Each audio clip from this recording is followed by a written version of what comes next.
करऊं सदा तिन कै रखवारी, जिमि बालक राखै महातारी। कह रहे हैं कि जो सब आशा भरोसा छोड़कर मुझे भजते हैं, तो प्रभु कहते हैं कि मैं सदा उनकी वैसे ही रखवाली करता हूं। कैसे? जैसे कोई माता जो है अपने बालक की, अपने बच्चे की रक्षा करती है। कैसे?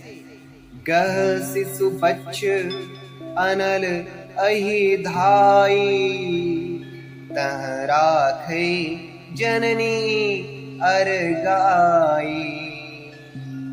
माता बालक की रक्षा कैसे करती है? जैसे छोटा बच्चा जो है जब दौड़कर आग और सांप को पकड़ने जाता है, तो माता जो है वहां उसे